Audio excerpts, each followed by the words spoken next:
supposed to let people die because some algorithm says that that's supposed to happen? You have a choice between saving one person and saving an entire world. It takes an immense amount of inner strength to be able to go a different route than a large group of people. And for Miles, this is a group of people that he wants to be a part of, that he fought to be a part of, that his mentor is there, that the group leader is there, his best friend is there, and they're all on the same page. To be able to do that takes this kind of core strength, which can often happen because of a secure form of attachment. Having parental figures in your life that made you feel secure and safe, that gave you that feeling of unconditional love, that you can do things outside of the scope, take risks, do things that no one else can do, try and fail because you have a safe base to go back to. And that's why secure parenting is so beneficial for us, and also unfortunately so rare, because we're not taught how to parent. We're taught how to drive a car. We're taught how to do basic math. We often parent the way that we were parented, and that's why it's so difficult. But Miles was so fortunate to be able to have that. It's a whole different video of how to do that. Miles, we all want to live the life we wish we had. Being Spider-Man is a sacrifice. That's the job. And ask yourself that question. How many of us would be able to sacrifice the people that we love for the greater good?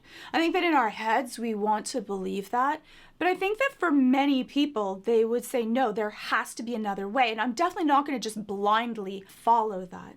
Now, for some of us, we are already leaning more towards oppositional, leaning more a little bit towards being able to walk a path alone, a lot of these leadership traits.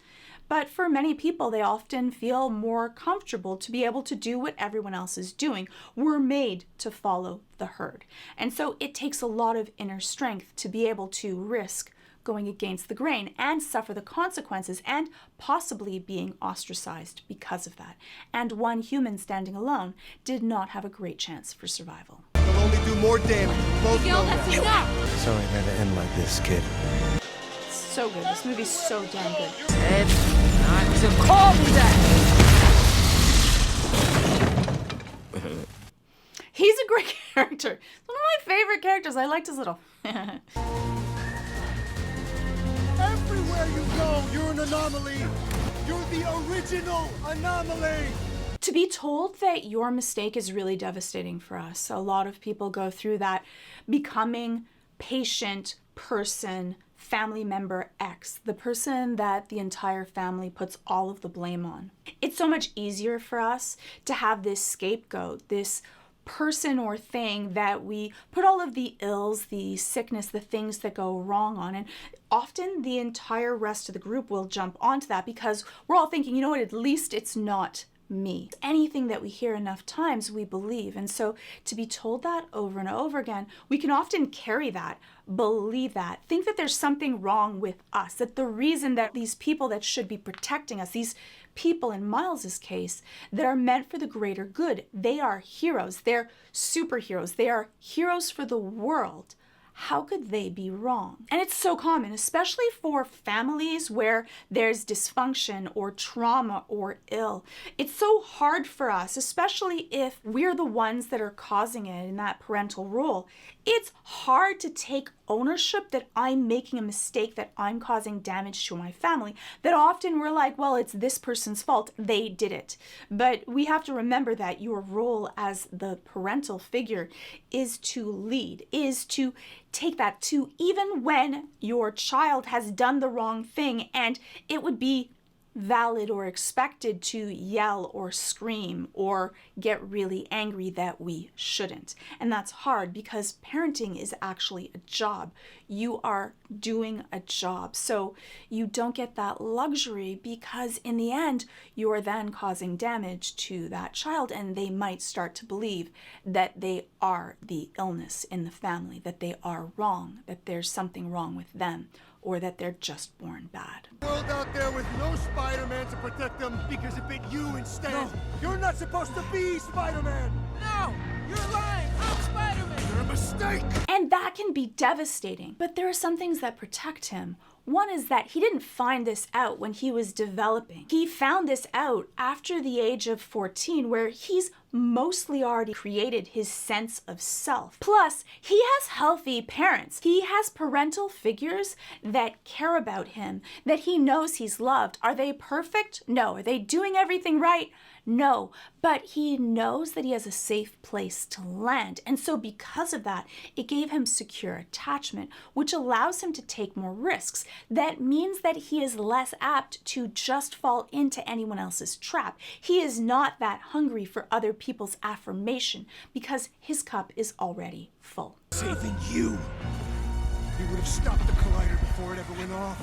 Spot wouldn't exist, and none of this would have happened. But it is still a very heavy set of things to have to deal with, to know that possibly you've caused harm to other people. And you can see that for Miles, it also makes him question that possibly some of this is true. It makes sense. That's the problem, is that often when we're told something that may not be accurate, that there's a piece, a kernel of truth that's in there.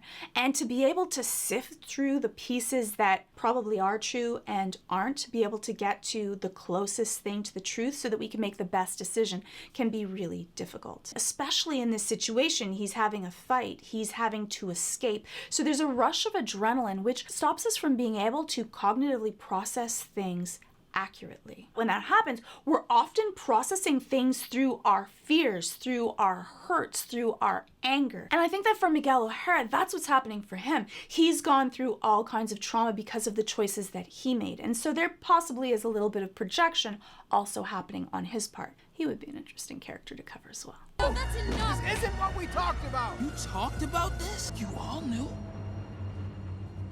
I didn't know how to tell you. I should have went through that in a little bit of the Gwen video. That's another thing of avoidance, that you sometimes avoid confrontation, saying things that are unpleasant because it hurts you to hurt others. That avoidance of confrontation is a safer zone. So sometimes the things that you need to say never get said. You'll have to watch the Gwen video to find out the rest of it, of course. Miles, it's for your own good. Who decides that?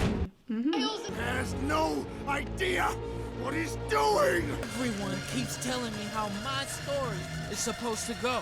And what happens in those moments when you make those decisions? We reflect back on our past, on our inner self-talk, on who are we? And that's why that inner self-talk is so very important. Even if you were not given the best of parental figures and people to support you, if you work on being that great support into yourself, work on your own self-esteem, on who you see yourself as when these moments, this push comes to shove, you can pull all of that back into who you see yourself as. What do you want your next page to be? Because of that rush of adrenaline, this happens in fractions of a second. You have to make this split decision to be able to stand up for what you believe in, even if it's difficult to do that. And it takes a lot of courage because it comes with a risk. I did lure hundreds of spider people away from your little clubhouse. I guess he did plan this out. I felt the same thing. I was like, oh, I'm so excited. I didn't think about it. Those fractions of a second, he knew what he had to do. That smile of being assured, of knowing that your plan is coming together. Everyone keeps telling me how my story is supposed to go. Nah, I'm gonna do my own thing. And isn't that the thing? To be able to always think about how do you want your story to go? That when you make these decisions, how do you want it to end up? How do you want every moment in your life to be written? And I love that Miles says it, that this part of his story is going to be his own. And then, even if he's wrong, at least he can be proud that he stood up for what he thought was right, even if it fails. Bye, Gwen. And that leap of faith that he takes again, but this time so different than from the first movie. When do I know I'm Spider-Man? You won't. A leap of faith. That's all it is, Miles. What's up, danger? This one is him fully sure of who he is and owning the choices that he makes. Let him have it, Mom. I beat them all. I know how strong I am now. Yes, I probably stood up and screamed at this moment. It was so amazingly epic. I know how strong I am now. I'm strong because of you. And Dad. I love that he recognizes it. He recognizes the things that helped feed him, that helped him grow and learn this inner strength so much sooner than many people ever get that luxury to. Again, you can do it for yourself also. And it's never too late, by the way. A lot of people believe that because they didn't have this, that it is impossible to repair. It is. You can get healthy self-esteem. You can be kind to yourself. You can rebuild and change how you reflect upon yourself also. I loved this movie. I loved his journey. I love that feeling of self-assurance. I think that he reaches this point that we all hope to make with ourselves. Let me know your favorite Miles Morales moments in the comments below.